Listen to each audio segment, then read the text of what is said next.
Saludos cordiales, muy buenas noches, gracias por acompañarnos. Este es el programa Hora 25. Las autoridades del gobierno, las autoridades nacionales, han anunciado que durante el próximo año se aspira a vacunar a 10.200.000 ecuatorianos. Esto significa al 60% de la población. A esta hora se debate sobre la metodología que permita llegar a esta meta. La agencia ARCSA aprobó el uso de la vacuna que ha sido desarrollada por los laboratorios Pfizer. Es la misma que se ha utilizado en Inglaterra, en el Reino Unido y claro también en los Estados Unidos. El arranque de esta campaña de vacunación será en enero del 2021. Faltan entonces pocos días. Este plan consta de 4 fases que hoy vamos a conocer. Vamos a tener información del detalle respecto a lo que ocurre con estas fases. Esta es sin duda una etapa crucial en la lucha en contra del COVID-19. Por ello, esta noche vamos a tratar estos temas y vamos a tener importantes invitados. Quiero agradecer la participación aquí en el estudio central de Teleamazonas de las siguientes personas. Juan Carlos Ceballos López, él es el ministro de Salud Pública. Gracias también a Bernardo Sandoval, decano de la Facultad de Ciencias Médicas de la Universidad Internacional del Ecuador. Gracias al ingeniero Christopher Velasco, presidente de la Asociación de Profesionales de Gestión de Riesgos de Ecuador. Agradecemos la participación de la doctora Diana García. Ella es profesora, es docente universitaria, investigadora, especializada en biotecnología. Gracias entonces a nuestros panelistas, a la audiencia. Aquí empezamos. Belén, buenas noches. Muy buenas noches, Andrés, amigos televidentes. Gracias por acompañarnos en un nuevo programa de Hora 25. La vacuna contra el COVID-19 dejó de ser la luz al final del túnel para convertirse en una realidad. La aplicación de las primeras dosis de la vacuna de Pfizer y BioNTech en Reino Unido y Estados Unidos abre una esperanza. Luego de un año de que el virus empezara a propagarse por el mundo y dejara una estela de dolor y una crisis económica sin precedentes.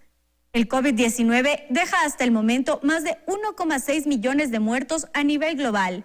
Y hoy finalmente la ciencia le da un respiro a la humanidad.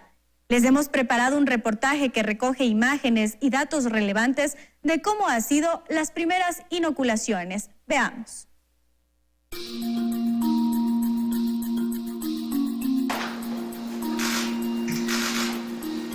Estas imágenes recorrieron el mundo entero. Se trata de los 2 primeros británicos que recibieron la vacuna de Pfizer el pasado 8 de diciembre. A ellos se sumó esta enfermera estadounidense, quien fue la primera en recibir la inoculación en Nueva York el pasado lunes. Tras un año de luchar contra la pandemia, la ciencia le da al mundo una esperanza. Reino Unido fue el primero en aplicar la vacuna elaborada por la farmacéutica norteamericana Pfizer y su socia alemana BioNTech. Hasta ahora son más de 140.000 las personas que han recibido el inmunizador. En Estados Unidos, en cambio, se desplegó la denominada Operación Warp Speed, más rápido que la luz, para distribuir las vacunas por todo el país. Esta nación ha sido una de las más afectadas por el número de muertos que superan ya los 300.000. De allí que esperan poder ejecutar el plan de vacunación de forma veloz, llegando a 40 millones de dosis aplicadas hasta fin de mes. Tanto en Reino Unido como en Estados Unidos, la prioridad será el personal médico y los adultos mayores que se encuentran en centros geriátricos. Ya posteriormente, de acuerdo a los programas de vacunación de cada país, se irá inmunizando al resto de la población. Tampoco se puede dejar de lado a la rusa Sputnik, que en realidad fue la primera vacuna en registrarse en el mundo e inició su campaña de vacunación generalizada el pasado 7 de diciembre. Esta vacuna ya ha sido solicitada por más de 50 países con un total de 1,2 millones de dosis. Lo que llama la atención de este inmunizador es que es uno de los más fáciles de transportar y conservar porque se trata de un compuesto en polvo. Sin embargo, las concepciones geopolíticas que se manejan a nivel mundial han mermado la difusión de esta vacuna. Según la Federación Internacional de Asociaciones y Fabricantes de Productos Farmacéuticos, a mediados de 2021, al menos 10 vacunas podrían estar ya disponibles en el mercado. Las más avanzadas son la de Moderna, AstraZeneca, Johnson & Johnson y la china CanSino. Otras están en fase 2 como la CureVac, de una farmacéutica alemana, y la de Sanofi, desarrollada por Francia. Esto sin contar que al menos 170 países están desarrollando sus propios inmunizadores, que obviamente están en fases más tempranas. Lo cierto es que esto emociona al mundo y le permite soñar con recuperar en algo la normalidad y la libertad a la que estábamos acostumbrados. Sin duda esto emociona al mundo, como acabamos de escuchar, enorme expectativa en el país y claro, anuncios que formulan las autoridades para informar, para hacer conocer cuál es el procedimiento que se va a desarrollar aquí en el país. Vamos a empezar entonces, ministro, muy buenas noches, gracias por acompañarnos. Una pregunta inicial, ¿estamos listos? Adelante, le escuchamos. Buenas noches, Andrés, y queridos colegas que están acompañándonos en este panel. En realidad, desde hace más de 2 meses nos estamos preparando para tener la vacuna, para importar la vacuna, para distribuir la vacuna, para suministrar la vacuna a los ecuatorianos. Este es un esfuerzo grande de la empresa privada, de la academia y obviamente del gobierno en este sentido. ¿Por qué se escogió Pfizer? Porque es la primera que se anuncia y que lleva la autorización por parte del FDA. Nosotros tenemos 2 requisitos para que la vacuna pueda ser importada y pueda ser además hecha aprobada por el ARCSA, que es que el FDA la apruebe o el EMA la apruebe. Sin esas condiciones, a partir de esa aprobación ya estamos el ARCSA va. Entonces, la semana pasada el FDA aprobó la de Pfizer y el ARCSA también aprobó hace unas horas en realidad. Y entonces ahora estamos esperando Pfizer. Pero ya comenzamos a tocar la puerta de Moderna también, porque Moderna ha aplicado ya al FDA, todavía hasta este momento no ha sido aprobada, pero apenas sea aprobada, el ARCSA va a tener que recibir también la solicitud de Moderna. Nosotros la aprobamos como gobierno, como ARCSA, y entonces se podrá distribuir. Y técnicamente, digamos, se puede trabajar con las 2 simultáneamente, con Pfizer y con Moderna. Ojalá tengamos las 10. Ajá, ¿por qué? Porque hay más opciones de distribución, porque en realidad estamos más preparados para lo que se llama el supply, la venida de las vacunas son las que importan. Es decir, eso es el punto o el nudo crítico más importante. Si nosotros tenemos las vacunas acá, sabemos cómo distribuirlas y seguramente que en el curso del programa vamos a poder explicar cómo se va a hacer la distribución. Las distintas fases que usted ha señalado. Ministro, simplemente para poner en contexto, por eso es que le hago varias preguntas. ¿Esta meta del 60% es perfectamente viable? Es viable porque hemos hecho un cálculo de que son alrededor de 9 millones de personas las que deben recibir la vacuna. Aquí no están incluidos los menores de 18 años, no están incluidas las personas embarazadas, pero aquellas que son de 18 años en adelante sí están incluidas. Tampoco prioritariamente no se van a vacunar a aquellas personas que sufrieron de la enfermedad. No se las va a hacer. Pero justamente en estas horas, porque esto es algo muy versátil, el CDC acaba de anunciar que es posible que las personas que ya sufrieron la enfermedad también puedan ser vacunadas, pero no en línea prioritaria, no primero. Luego se podría contemplar esa posibilidad. Ok, doctora, ¿por qué técnicamente no es un tema de debate aún si las personas que ya fueron infectadas no van a recibir la vacuna hoy? ¿Cuál es un poco el criterio? Buenas noches. Buenas noches, sí. Andrés, muchas gracias. Bueno, como decía el ministro, es cierto, primero hay que priorizar una primera línea de vacunación. Y en otros países sí se tiene contemplado vacunar a las personas que ya han sido infectadas, porque no se sabe hasta cuánto tiempo permanece los anticuerpos en las personas. Entonces se necesita reforzar el sistema inmune. Pero, como bien dice el ministro, es prioritario primero tener una primera línea de vacunación a personas que todavía no hayan sido infectadas y que se encuentren en la primera línea de defensa ahora contra esta enfermedad. Claro, ese es el concepto inicial, ¿verdad? Pero esto de que si ya fueron infectadas y que ahora puedan recibir la vacuna, ¿es un tema de debate en el mundo o eso ya está resuelto? Realmente hay varias vías, ¿no es cierto? Hay países en los que sí se va a vacunar a las personas que han sido infectadas, porque tienen mayor capacidad de adquisición de la vacuna, y hay en otros en los que todavía no se ha planteado vacunar a ellos hasta no obtener la cantidad de vacunas necesarias. Pero técnicamente, científicamente, sí es conveniente. Sí, es conveniente vacunarse. Sí, okay. Es muy conveniente vacunarse. Ok, ingeniero Velasco, ¿cuál es el rol de la asociación a la que usted pertenece y cuál es la participación de la gestión de riesgos en una campaña como la que se va a desarrollar desde enero del próximo año? Buenas noches, Andrés. Buenas noches a todos los panelistas. Creo que es importante lo que se viene haciendo desde el Estado. Creo que hay un proceso de organización. Por ejemplo, los estudios de cero prevalencia nos ayudan a entender la inmunología de algunas poblaciones. Y para nosotros esa información sirve para generar una gestión territorial adecuada en cada territorio. Para ubicarnos, simplemente le interrumpo, cero prevalencia, ¿qué significa? O sea, significa tener un estudio básicamente aleatorio, representativo de una población, donde hacemos pruebas para ver la inmunología, si se fue contagiado o no fue contagiado, y sobre eso poder tomar algunas decisiones. También hay una cuestión importante, definir, por ejemplo, cuál es la línea de priorización de la vacunación. Y en eso, por ejemplo, podemos ver la población ya contagiada, la gente de primera línea, que serían médicos, personal de salud, y también deberíamos ver población vulnerable. Por ejemplo, gente que está en los gerontológicos, que debería ser una persona que evidentemente debería recibir primero la vacuna.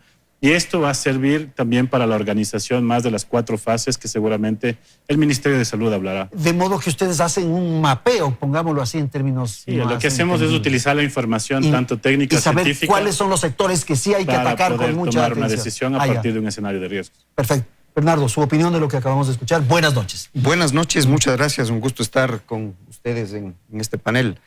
Pues la verdad es que el mundo espera ansioso el ver que la vacuna se disemine y que de esta manera se proteja a la población frente a una enfermedad devastadora, no hay duda.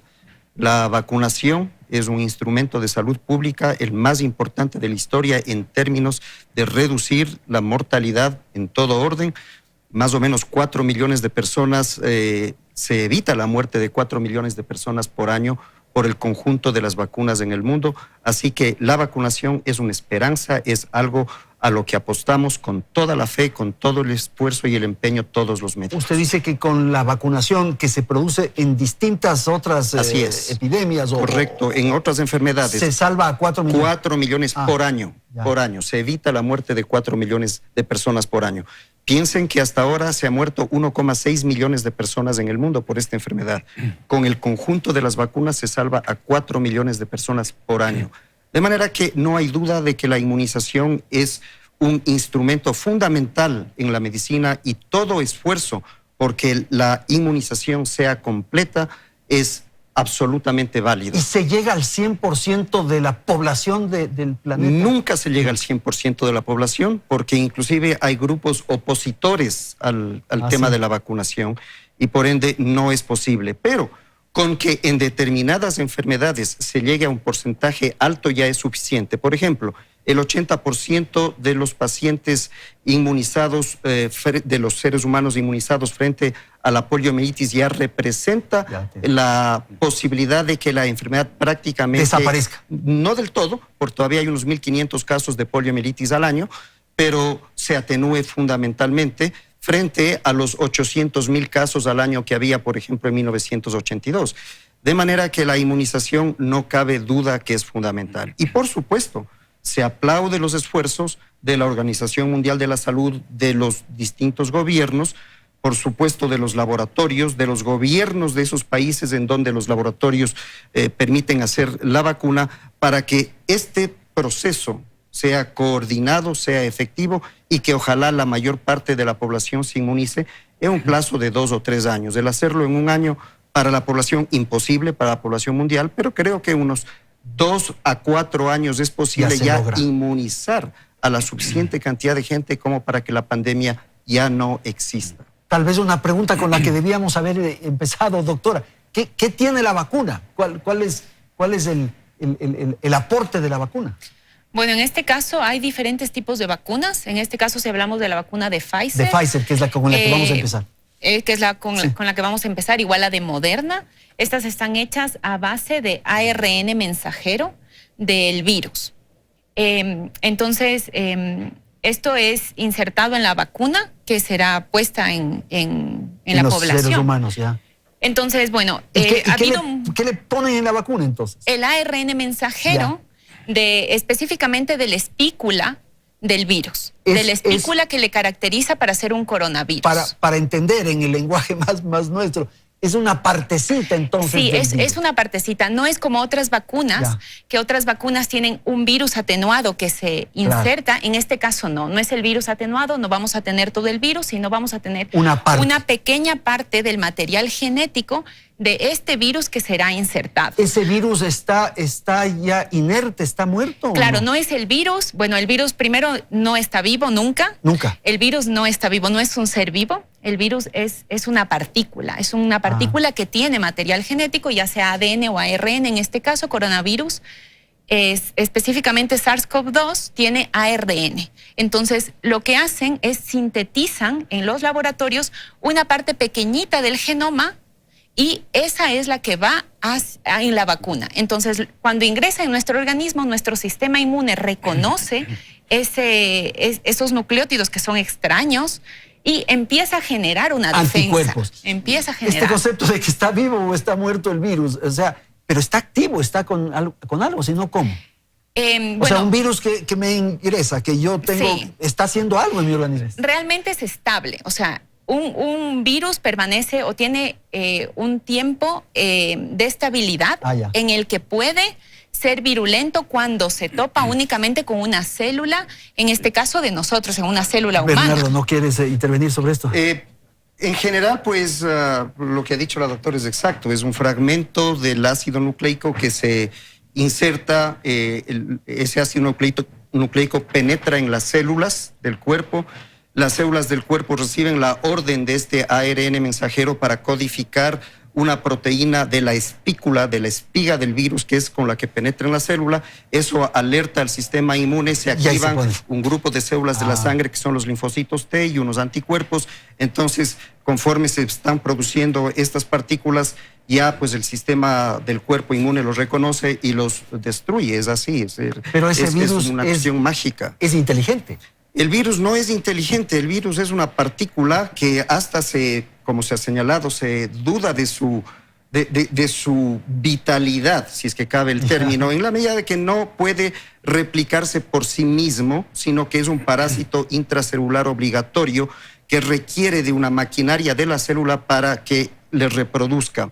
Él por sí mismo no puede reproducirse, entonces esa es la verdad. Si es que, por ejemplo, llegaríamos al extremo de un sistema de salud pública óptimo en el que todo el mundo sería absolutamente responsable, máscara, lavado de manos, la perfección total, el virus finalmente sucumbiría porque no puede estar... No tendría dónde desarrollar. Exactamente, así es. Ok, ministro, a ver si quiere comentar esto y lo de las fases que vamos a empezar. Mire, yo me encanta esta discusión porque yo creo que aporta de una manera muy fidedigna, muy científica de lo que se trata. En pocas palabras, han hecho una exposición muy buena mis dos colegas, es que una partícula del virus está inyectada como para forzarle al organismo, al ser humano, para crear las defensas necesarias. Que si viene el virus o en presencia del virus, lo va a atacar, va a atenuarlo y por lo tanto va a darle la inmunidad que necesita. La persona va a adquirir esa inmunidad. Ese es el concepto importantísimo. Así que... el virus aquí sobre esta mesa, no importa ya, no sirve, ahí está el virus. El virus cuando entra a mi organismo es que se pone activo. Yo no sé si tú puedas lograr ver los virus ahí, pero la verdad es que el problema es cuando entra el virus. Cuando está en contacto con el cuerpo. Y entra en tal cantidad que yo primero no le reconozco, no alcanzo a reconocer eso como un agente tóxico, y luego la cantidad de virus que entran, tampoco alcanzo yo, porque por el tiempo, porque no he tenido la importancia, no he tenido yo el tiempo para desarrollar esa respuesta y para defenderme. En cambio, con la vacuna sí, es atenuado, es algo muy pequeñito que me da la oportunidad de defenderme y por lo tanto ahí yo puedo reaccionar. Cuando el virus entre, yo ya sé, mi organismo sabe de lo que se trata y entonces actúa en contra. ¿Y por qué en el organismo de un animal no tiene la misma afectación? Define animal. Porque en esta gestión yo he visto muchísimos. Pero la verdad es que, claro, justamente, y en realidad la base de la vacuna, por ejemplo, fue desarrollado en muchos casos en chimpancés, porque se nos parecen más. Y en este caso, entonces, al inocularles ahí, se desarrolla un virus que cambia, se extrae una partícula y es la que nosotros utilizamos para el desarrollo de la vacuna. Ministro, es apasionante el tema de la vacunación, de la campaña y de esta ofensiva nacional que va a haber. Y usted ha señalado lo de las 4 fases. Eso lo vamos a tratar en el segmento siguiente para tener más tiempo, pero ¿cuáles son los riesgos? ¿Cuáles son los temores?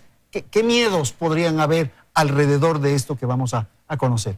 Hay que reconocer que el tiempo de desarrollo y producción de la vacuna es bien cortito. Ya. Se ha hecho un esfuerzo fenomenal para eso. Fíjense que hasta este momento, por ejemplo, una enfermedad tan importante como el SIDA, como el virus de la inmunodeficiencia humana, a pesar de que estamos 30 años y se diagnosticó, claro, todavía no hay una vacuna.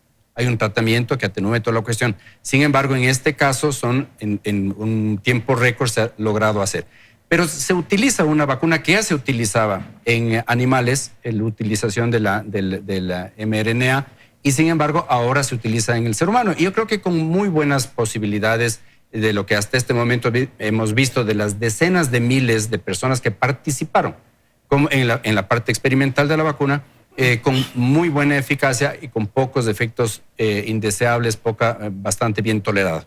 Que son las 3 cosas que en la vacuna tenemos que ver. Entonces yo tengo confianza, yo soy un optimista de naturaleza, porque estamos entrando en una fase en la que finalmente hay un recurso. Fíjense que en estos 9 meses no hemos tenido una prueba diagnóstica fidedigna, no hemos tenido. Tenemos un amplio espacio de incubación del virus que no nos permite en realidad detectar la presencia del virus. Ahora estamos detectando la presencia del antígeno, la llavecita que el virus usa para entrar a la célula y que puede ser detectada. Pero tampoco hay un tratamiento. Novartis acaba de anunciar la semana pasada de que un medicamento que se estaba probando no funcionó. Y tampoco hay todavía la vacuna entre los ecuatorianos. Entonces, ante este horror, hasta esta pandemia que paralizó el mundo y que ha cobrado tantas muertes y que ha tenido tantas consecuencias, no solamente desde el punto de vista de enfermedad, de salud, no solamente desde el punto de vista sanitario, desde el punto de vista humano, el tener que cubrirse parte de la cara, el no poder estrechar las manos, no poder abrazarnos. Va a pasar las Navidades más de mayor soledad y con tantos prejuicios en la humanidad. Esto tiene una implicación humana muy fuerte. Que haya una vacuna, que el riesgo-beneficio sea tan grande en términos de la oportunidad de vacunarse. Es muy grande y yo creo que tenemos que ir por esa línea. Christopher, si quiere agregar algo rápidamente, que tengo que ir a la publicidad. Sí, creo que esta es una parte para tomar decisiones, que es la parte científica, la evidencia, pero también hay otra en la que hay que dar respuesta a la gestión de la emergencia. La logística, por ejemplo, ver las unidades operativas, dónde vamos a tener la capacidad. Entonces, para eso es importantísimo la generación de evidencia científica y felicitar a la academia. Creo que la academia ha dado unos visos de tener capacidades y de juntarnos al gobierno y de poder establecer desde la sociedad civil también unos mejores elementos para tomar decisiones en lo local.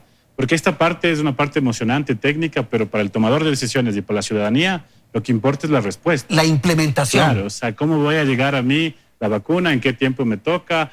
¿Va a ser mi familia completa? ¿No va a ser mi familia completa? ¿Y ese es un ámbito muy crítico, Christopher? Evidentemente, porque la respuesta también cae en los gobiernos locales. O sea, es decir, las iniciativas, por ejemplo, en el diagnóstico, han estado matizadas también por esta cosa de querer comprar pruebas sin a veces tener las especificidades adecuadas. Por ejemplo, si es sensible o no, si tenemos la posibilidad de detección o no. Y eso tiene que tener un mejor nivel de organización. Y creo que eso es algo en lo que nosotros utilizamos esta información para poder trasladar ya una toma de decisiones más específica, ¿no? Ok, tengo que ir a la publicidad, vamos al corte y enseguida volvemos para la segunda parte de este programa. Siga usted en Hora 25.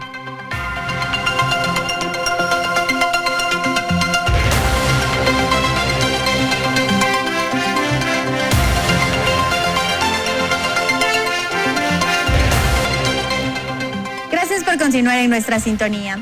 Somos 630 millones de personas las que habitamos América Latina. Y no solo el acceso a la vacuna representa un desafío para los países de la región, sino también su transporte, conservación y planes de inmunización. México será el primer país latinoamericano en iniciar la inmunización. Sus autoridades anunciaron que lo harán la tercera semana de diciembre. De su lado, Ecuador ha mostrado pasos firmes en este camino. La noche del 15 de diciembre, la Agencia Nacional de Regulación, Control y Vigilancia Sanitaria, ARCSA, aprobó el uso de la vacuna de Pfizer en el país. El gobierno tiene previsto que las primeras 50,000 dosis de esta vacuna lleguen en enero de 2021 y serán aplicadas al personal sanitario y personas de la tercera edad. Esta etapa se ha denominado fase 0 y es considerada como un plan piloto. En marzo de 2021, en cambio, se prevé que la vacuna empiece a llegar masivamente, con lo cual se dará inicio a las fases 1, 2 y 3 de la vacunación. En la fase 1 se priorizará al personal médico que no alcanzó a ser inmunizado en la fase 0. Además, entrarán en esta lista los policías, militares, bomberos, agentes de tránsito y recolectores de basura. Mientras que en las fases 2 y 3, el objetivo será la masificación de la vacuna. Sin embargo, las autoridades aún no han especificado cuál será el sistema que adopten para la inmunización. Hay que tomar en cuenta que anualmente el país vacuna a 3 millones de personas de otras patologías. Ahora, ¿cuál es la capacidad que tenemos para este complejo proceso? ¿Cuál será el mecanismo que se va a utilizar para que la segunda dosis de la vacuna llegue en el tiempo establecido, es decir, 21 días? ¿Y qué pasará con quienes ya se contagiaron? ¿Podrán acceder o no? Estas son algunas preguntas que dejamos planteadas a nuestros invitados. Vamos contigo, Andrés. Gracias, Belén. Las preguntas están planteadas, Christopher. Entonces, llega el avión con las vacunas al aeropuerto y tendrá que empezar la logística y el operativo. ¿Cuál es un poco la imagen que usted nos pueda proyectar o transmitir? Claro, aquí tenemos como más o menos una logística de emergencia, ¿no? Entonces tenemos un proceso administrativo del Estado que evidentemente es engorroso también desaduanizar esas importaciones y luego estas cómo van a ser distribuidas a cada unidad operativa de salud. Entonces hay que tener claro cuáles son las unidades que van a ser las que van a vacunar. ¿Y por qué a la provincia X y por qué no a la provincia Z? Esas cosas. Y eso es importante, por ejemplo, a partir de la información que tenemos tanto del Ministerio de Salud Pública como información oficial, pero también las que generan los comités de operaciones de emergencia a nivel cantonal y provincial y nacional. Ajá. O sea, creo que esa es la importancia de tener una buena información para hacer que este proceso logístico funcione, porque también no solo importa que tengas la unidad operativa donde va a llegar, sino también la capacidad logística de las personas que van a vacunar. El personal que va a vacunar. Entonces ahí hay un gran desafío que el Ministerio tiene que también organizar en conjunto con lo que ya se ha hecho a nivel local. O sea, también existen municipios que han contratado brigadas médicas, por ejemplo, y hay que organizar bien este proceso acompañado de manera paralela de todo un tema de promoción de la salud y un tema explicativo de cómo va a funcionar el tema de la vacuna. Porque las expectativas también mediáticas pueden hacer que la gente crea que en enero llega, ya a marzo vamos a tener la vacunación y esto es como que fuera secuencial, como que es lineal y no. Hay varios procesos que afectan y, por ejemplo, si tenemos más contagios y tenemos todavía saturados las unidades de emergencia, por ejemplo, va a ser mucho más difícil que el personal de salud tenga posibilidad de hacer procesos de vacunación indistintos. Entonces, todavía estamos en un proceso en el que la vacuna puede ser una gran esperanza, como lo han dicho los colegas, pero también tenemos un proceso de corresponsabilidad desde la ciudadanía, desde la academia, desde el Estado, desde la empresa privada para contener la propagación del COVID, porque eso no ha pasado. Y en un momento complejo como el que estamos ahorita, en el tamaño electoral, donde hay grandes actuaciones y además a las fiestas de fin de año, tenemos que seguir haciendo conciencia sobre lo que significa contener el COVID. Claro, no es la fiesta que nos vamos a vacunar y enseguida ya estamos, no. Y no es que pasa que te vacunas y ya estás inmunizado, o sea, es decir, hay unos efectos también en los cuales tenemos que ir viendo cómo se comporta también la naturaleza de los seres humanos, además de entender también que las vacunas tienen una representación dentro de cada una de la parte genética de las personas. Y nosotros en los países andinos tenemos otros tipos de composiciones. Y ahí hay una discusión bien interesante científicamente, pero creo que la vacuna es el camino, la esperanza para tener un proceso de control del virus, sí. Pero que estamos en un proceso de contagio y de transmisión, eso es importante rescatar porque todavía no hay que relajarnos. O sea, el 2021 no es que va a ser la normalidad anterior. Tenemos una nueva normalidad, la mascarilla, el lavado de manos, el distanciamiento físico es permanente. Ok, doctora, ¿cómo se comporta la vacuna en unos organismos y en otros no? ¿Cómo es? Bueno, realmente las vacunas han mostrado una eficacia en la primera dosis de 52%, la de Pfizer, y en la segunda dosis del 95%. Entonces realmente estamos hablando de una eficacia bastante alta. Se comporta diferente en la población, se puede comportar de manera diferente debido a la genética de las personas, pero tenemos nosotros la esperanza de que esta vacuna funcione bien en los ecuatorianos porque ha sido probada, o en fase 3 fue probada esta vacuna en Argentina y en Brasil, que compartimos también ciertos rasgos genéticos. Entonces se cree que sí puede tener esa eficiencia en la población ecuatoriana. Una consulta respecto a lo de la cadena de frío, en fin. Si es que se comete un error y no se cumplen ciertos protocolos, esa vacuna que le ponen a una persona, ¿qué le puede afectar, le puede generar algún problema? Ya, a ver, al ser una vacuna de ARN mensajero, el ARN mensajero es muy inestable. Las personas que hemos trabajado en el laboratorio con ARN mensajero sabemos que si rompes la cadena de frío, se daña. Pero se daña la molécula, pierde la efectividad. Es como si no te va a hacer un daño al organismo. No te va a hacer daño, pero no te va a curar, no te va a pero proteger. no te va a generar esa inmunidad. Ahora, Pfizer publicó, no en un documento, no en un paper científico, en algo revisado por pares, pero sí ha publicado que el transporte ellos lo van a hacer mediante cajas con hielo seco, que van a llegar hasta los países y que van a tener un sistema de GPS para monitorizar hasta el lugar donde lleguen y además monitorizar la temperatura, porque el problema que tienen estas vacunas es que tienen que permanecer a temperaturas muy, muy bajas, que son de menos 70, menos 80 grados centígrados. Entonces, ellos garantizan el transporte. Ahora, el país al recoger las muestras tiene que también garantizar que esa cadena de frío se va a mantener. Entonces, realmente se espera que en el siguiente año la vacuna pueda ser liofilizada y de esa manera el liofilizado sí es más estable y poder transportar y poder llegar a zonas rurales. El polvo, ¿verdad? Sí, hacerlo un polvito. Ya. Mientras tanto, o sea, yo digo una cosa, llega la caja, llega con el hielo seco, y ¿en qué tiempo se tiene que utilizar la vacuna para que no pierda la efectividad? Bueno, ¿Se sabe eso? Sí, se tendría que mantener, ¿no es cierto? Se tendría que siempre mantener la temperatura, pero Pfizer sacó un comunicado en el que dicen que se puede mantener un mes en hielo seco, controlando la temperatura sin abrir, y obviamente mientras tú vas abriendo el contenedor, el hielo seco se va evaporando porque se va sublimando, ¿no? Y entonces pierdes la temperatura. Vas perdiendo pero el poco rato a poco que me pongan a mí la vacuna tiene que estar fría, digamos. Tienes que sacarlo, tiene un tiempo de vida útil esa vacuna y tienes que inocular en el paciente. Ministro, a ver. Es perfecto lo que ha dicho la doctora. En realidad hay todo un proceso y va a depender todo lo que sea logística, distribución, la administración de la vacuna, el embodegaje de la vacuna y la vida útil de la vacuna va a depender de cada vacuna. Porque la de AstraZeneca es diferente. Claro.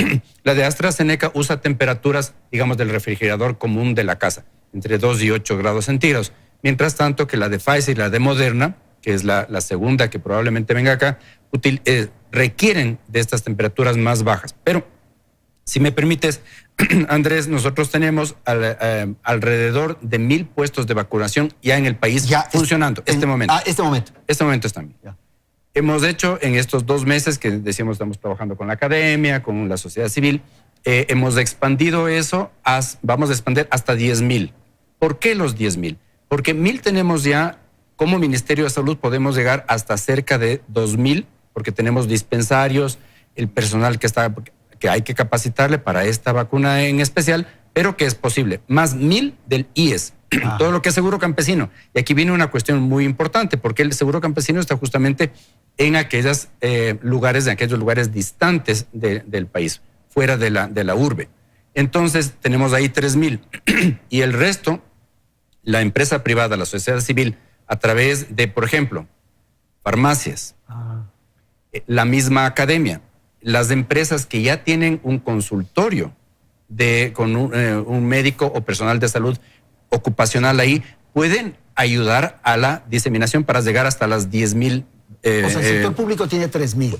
Exacto, y 7,000 que nos 7,000 este otro sector. Ya. Exacto, entonces esas 10,000, obviamente, aquí también quiero ser muy claro, tiene que ser manejado con gente que está capacitada, que está entrenada para el manejo de la vacunación. Yo no puedo abrir, de lo que Pfizer nos dice también, abrir más de 2 veces al día la vacuna. Y tengo que estar con el monitor y poner los pellets de hielo seco. Estamos trabajando con Linde para que Linde, que es la compañía alemana que está trabajando en el Ecuador, nos suministre eso en todos los sitios. Entonces, esto nos da un poco de garantía. ¿Cómo llego yo al sitio más distante? Y llego a través con termos alquilados a Pfizer, en los cuales nosotros vamos a tener unos émbolos de metálicos en el interior, bordeados de un sistema térmico que garantice la continuidad de la vacuna.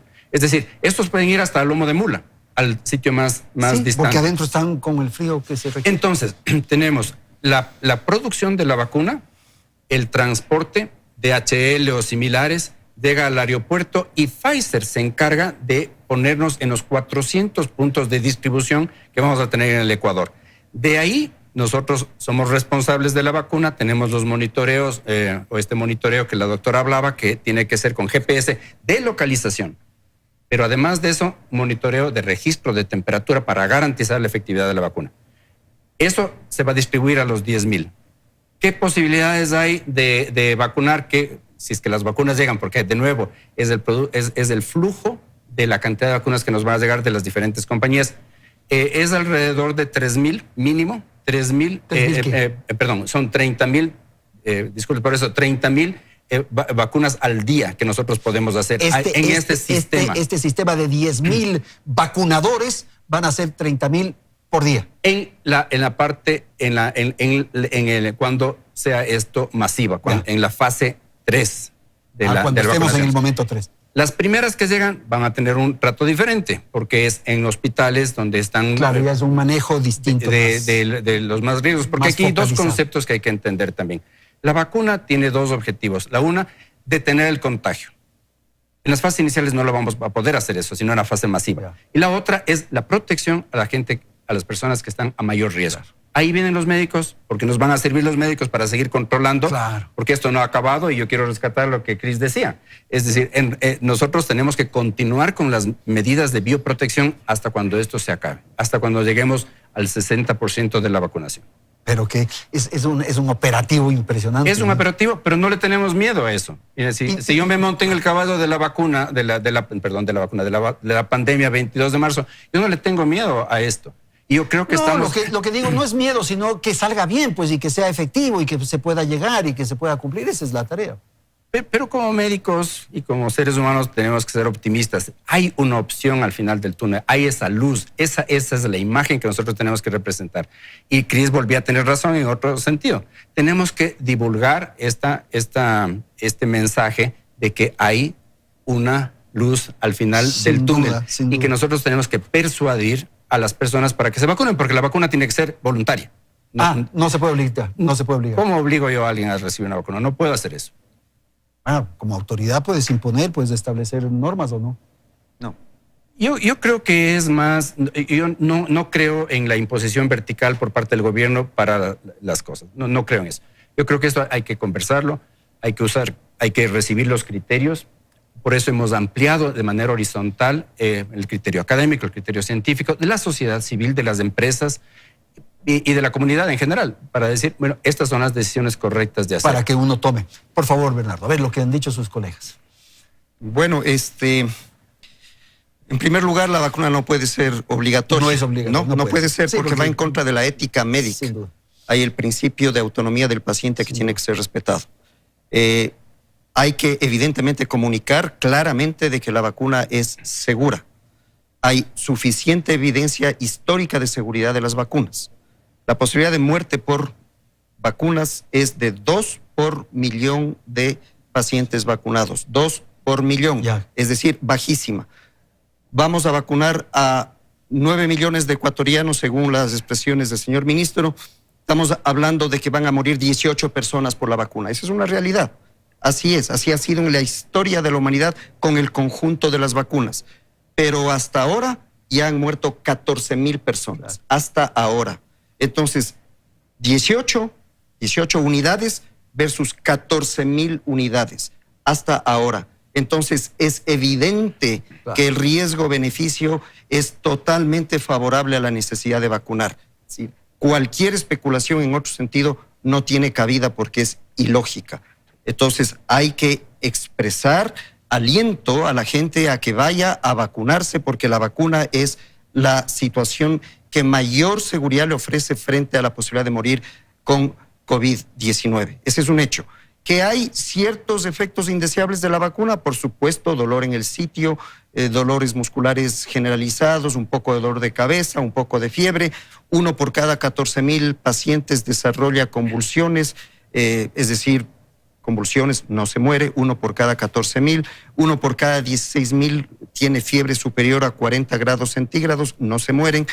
Es decir, el conjunto... Me quedé con lo del dolor. ¿Es un dolor más intenso que el de la influenza o es ese dolor? Más o menos igual, un dolorcito, no más. Otro que no va a vacunarse. Sí, por Dios que me expliquen eso. No, el dolor de ninguna manera puede ser un factor de desaliento para la vacuna. Entonces, hay que alentar el tema de la vacunación porque esto está determinado. Se publicó en el New England Journal of Medicine el 10 de diciembre un artículo que señala la eficacia de la vacuna. La eficacia es 95%. En el grupo placebo hubo 162 de 21,000 que se contagiaron. En el grupo control hubo 8. Al revés, en el grupo placebo hubo 162 que se contagiaron. En el grupo efectivo de vacunación se contagiaron 8. 162 versus 8. De todos los contagiados en el grupo de vacunación, que eran 8, solamente 1 tuvo COVID severo, mientras que en el otro muchísimos más, como 10 o 15. De manera que no hay duda, está demostrado.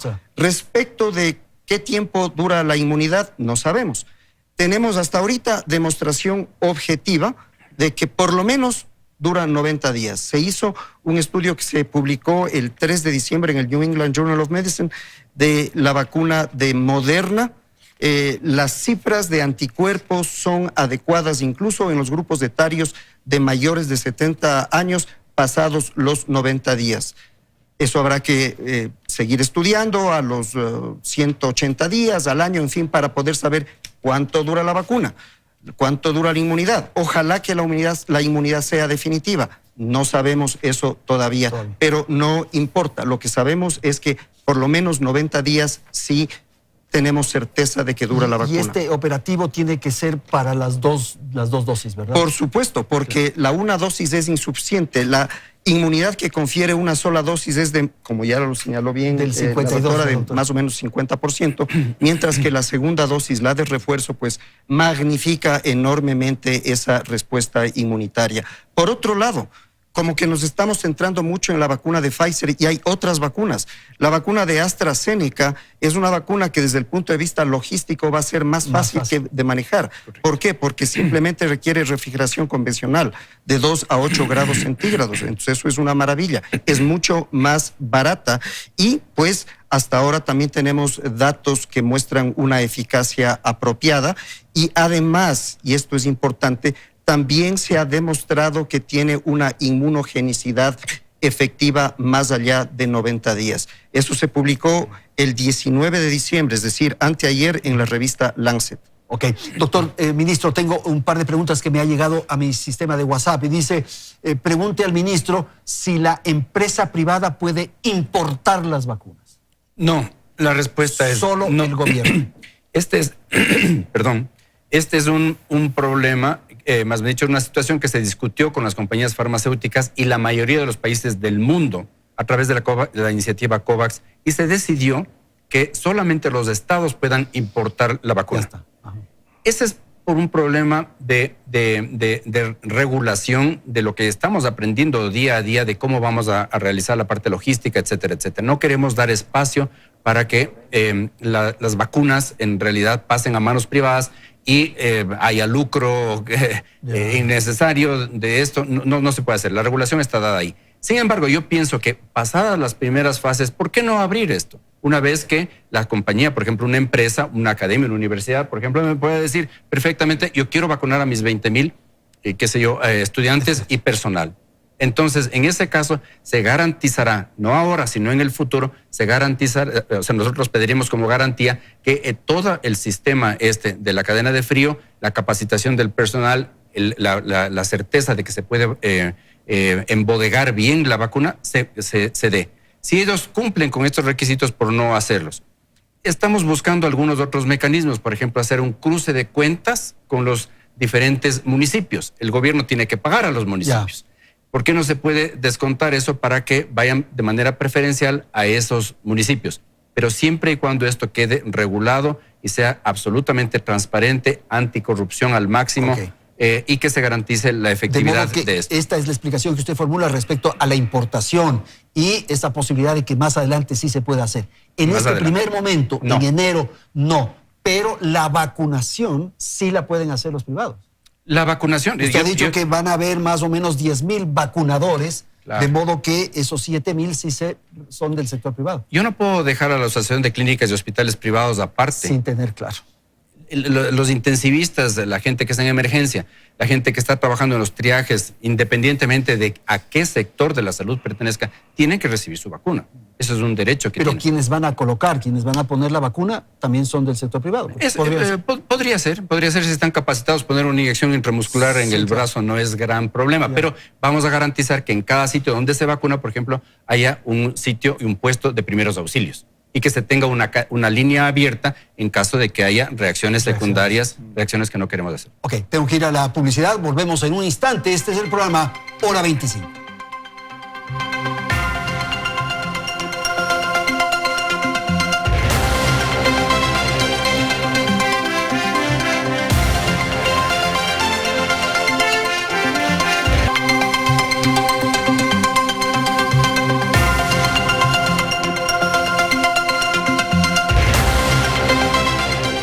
Presentamos entonces la parte final, el tercer segmento de nuestro programa. Voy a dar la palabra nuevamente al ministro para que nos explique ya cómo funciona, cómo opera directamente ya el proceso que ustedes han diseñado, por favor. Sí, gracias, Andrés. A mí me parece que es muy importante que la comunidad vea los esfuerzos que se están haciendo para llevar a cabo un proceso de vacunación el más moderno, el más ágil que tenemos en el mundo. ¿A qué me refiero? La lista de los nombres de 18 años en adelante que están empadronados para la votación, tienen un QR que están viendo en pantalla en este momento en el círculo verde o en el cuadrado verde, y entonces nosotros vamos a poder acceder a toda la información demográfica a través, estamos conversando y hemos avanzado mucho con el CNE. Entonces yo ya tengo la lista de todas las personas. Tú sabes exactamente la lista de todos. Exacto. Ya. Y a eso yo le añado una información que es importantísima, que es la de justamente la de historia clínica. Estoy embarazada, pienso embarazarme en estos meses, en estos 3 meses, por lo tanto tengo una contraindicación para recibir la vacuna. Estoy bajo un tratamiento de cáncer, por lo tanto la parte inmunológica mía no puede recibir la vacuna en este momento. ¿Cómo puedes incorporar esa información? Son 2 bases de datos. La del CNE, que se junta a través de las encuestas que se van a hacer a las personas. Esas encuestas vienen hechas a través del 171 o a través de CNT, perdón, de nuevo, del aplicativo. La bicicleta de la mañana... Ya veo que te ha agitado un poco Entonces son, perdón, dos bases de datos. Y la tercera es que yo a cada caja de la vacuna que me llegue le voy a poner un sticker, un autoadhesivo con otro QR. Yo tengo que mezclar esas 3 bases de datos. Ajá. En estos 2 meses hemos avanzado muchísimo en esto. ¿Cuál es el objeto? De que yo tenga información demográfica, nombre, apellido, dónde vives, etcétera, quién eres. La segunda es, ¿tengo o no las indicaciones para recibir la vacuna? Y esto estoy diciéndote cuando tú vas a cualquier centro. O cualquier farmacia. Y ahí va a tener un escáner. El escáner va a leer el código de barras inmediatamente o el QR y me va a decir, es Andrés Carrión que vino a vacunarse el 22 de marzo. Y eso es muy importante en cosas elementales como decir, usted, señor, ya se vacunó. Usted se vacunó el viernes en Pomaski. Usted recibió la vacuna de Pfizer, por decir un nombre, y ahora tiene que recibir la segunda dosis después de 21 días. La segunda, pero no se puede repetir la primera. Pues, claro. Y después de los 6 meses, que también me parece muy importante ver esta trazabilidad, a los 6 meses yo tengo que saber si es que usted tiene anticuerpos o no.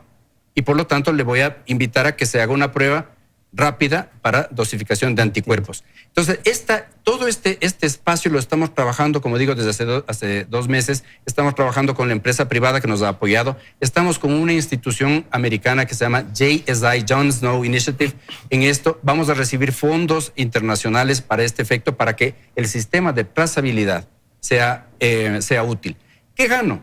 Yo que gano es que si yo soy Andrés Carrillo, me voy a hacer la vacuna, basta que me pasen el escáner y yo no tengo que llenar ningún formulario ni nada. Y puedo agendar además la cita en donde yo quiera hacer desde mi casa, utilizando el celular o el aplicativo del 171 o que hemos hecho a través de CNT. Esto es moderno, esto es ágil, estamos en el primer mundo. Perfecto.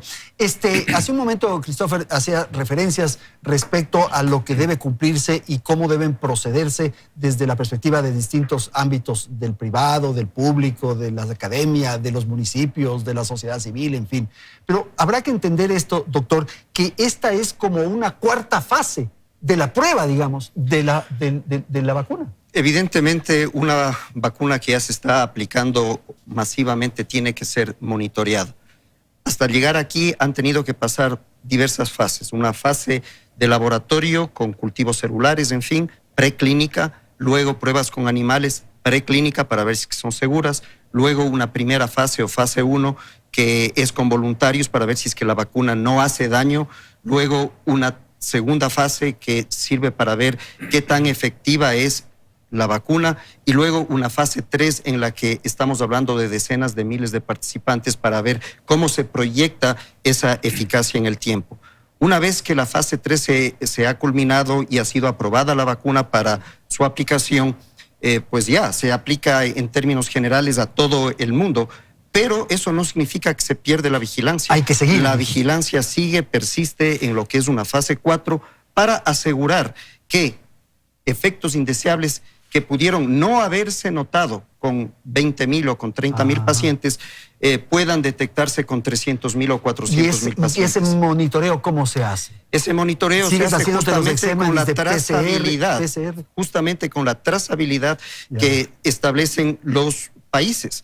Un país, el Ministerio de Salud Pública, el Sistema Nacional de Salud del Reino Unido, etcétera, tienen sistemas de trazabilidad para el reporte de algún efecto indeseable inmediatamente. Entonces, así fue, por ejemplo, que en 1976, en una vacuna específica de influenza en los Estados Unidos, tuvo que ser suspendida porque aumentaron los casos de una enfermedad muy desagradable y grave que paraliza el cuerpo, que es el síndrome de Guillain-Barré. Entonces, ese tipo de estudio, de monitoreo, es indispensable. Y hay que hacer ese monitoreo muy focalizado, muy preciso, porque se va a saber que ese lote, por decir algo, es el que estuvo con ese problema. No necesariamente, podría ser, por supuesto. De ahí es que efectivamente existe la correlación entre los individuos que fueron vacunados con el lote de acuerdo a estos adhesivos que señalaba el ministro, efectivamente. Pero es obligación del Estado el asegurar que se da seguimiento a los vacunados, pero también es una cuestión de sentido común, de que el individuo que se enferma inesperadamente y pueda atribuirle a la vacuna, comunique para ver si es que efectivamente fue la vacuna, la vacuna o no. Tenemos poquísimo tiempo. Doctora, usted, por favor, un minutito y terminamos con Christopher. Por favor, su apreciación final. Bueno, creo que es importante, como lo han dicho, la vacunación es importante y es importante que el gobierno nos garantice que la vacunación va a tener todos los métodos de seguridad para que lleguen y sean efectivos en los pacientes. Hay que tener, como lo ha dicho el doctor Sandoval, un sistema de control y vigilancia, y también creo que es importante que la gente se comprometa a seguir los tiempos de vacunación, a recibir las 2 dosis, no solo quedarse con una. Ok, Christopher. Creo que es importante 3 cosas. La primera, pensar que el COVID no pasa, que tenemos que seguir trabajando promoción de la salud, vigilancia epidemiológica comunitaria. La segunda, que la esperanza es la vacunación y hay que aportar desde los diferentes sectores para que eso pase. Y la tercera, que es fundamental que el Estado garantice, por un lado, los derechos, que garantice el funcionamiento del sistema de salud pública y, evidentemente, a eso también tenemos una corresponsabilidad. Creo que desde el espacio que hacemos nosotros, lo que tomamos es la evidencia científica que permita masticar de alguna forma más rápida, que la toma de decisión a nivel local también sea más funcional. Tenemos muchas autoridades que han sido afectadas y esto nos pone también en alerta a todos los ecuatorianos. Creo que un llamado siempre a mantener el distanciamiento físico, el lavado de manos, el uso de la mascarilla y que estas festividades demos gracias a la vida y evitemos tener aglomeraciones y evitemos tener festividades masivas. Juan Carlos, ¿es técnicamente posible decir inyección o vacuna? ¿Cómo diferenciamos? Bueno, la vacuna tiene que ser inyectada. Intramuscular. Claro. Usualmente en el brazo se inyecta, o sea, y eso es correcto. Si yo me voy a poner una inyección, es ponerme una vacuna. Vamos a persuadirte de que te inyectes intramuscularmente la vacuna. Muchísimas gracias, felicidades, que tengan unas lindas Navidades, ¿ah? Muy amables Gracias por haber asistido al programa, felicidades a nuestra audiencia, igualmente unas lindas Navidades, felicidades, Ecuador.